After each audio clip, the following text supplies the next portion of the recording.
নমস্কার দর্শকবিন্দু, মুখ্যমন্ত্রী মমতা বন্দ্যোপাধ্যায়ের বড় ঘোষণা মেয়েদের জন্য, যেটা এপ্রিল থেকে মেয়েদের কিন্তু 750 টাকা এবং 500 টাকা করে ভাতা বাড়তে চলেছে। আবার বড় ঘোষণা কাদের জন্য সেই ভাতা বাড়তে চলেছে, কারা সেই অতিরিক্ত ভাতা পাবেন, তিনি কিন্তু নিজের মুখ্যমন্ত্রী মমতা বন্দ্যোপাধ্যায় লাইভ সমেত আজকে বলেছে। সেই বিষয়ে বিস্তারিত আজকের এই ভিডিওর মাধ্যমে আমরা আলোচনা করব। ভিডিওটা শেষ পর্যন্ত দেখুন, উপকারে আসবে। চ্যানেলে নতুন হতে গেলে চ্যানেলটা সাবস্ক্রাইব করে দিতে ভুলবে না। মুখ্যমন্ত্রী জানান, আশা কর্মীদের বেতন 750 টাকা বৃদ্ধি করার সিদ্ধান্ত নিয়েছেন তার সরকার।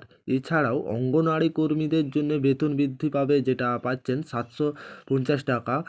আইসিডিএস সহকারী বা আইসিডিএস হেল্পারদের বেতন প্রতি মাসে হবে 500 টাকা করে বৃদ্ধি পাবেন।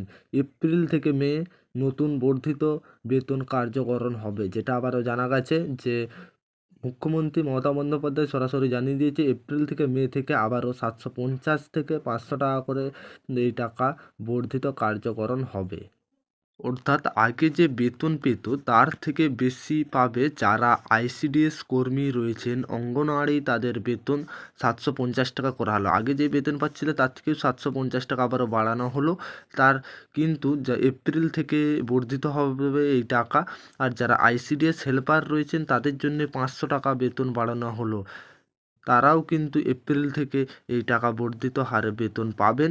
আইসিডিএস কর্মী এবং অঙ্গনওয়াড়ি যারা ছিলেন, যেই টাকা পাচ্ছিলেন তার সঙ্গে কিন্তু 750 টাকা আবারও বাড়লো। আর যারা আইসিডিএস হেল্পারের যেই টাকা পাচ্ছিলেন তার থেকে 500 টাকা বাড়লেন।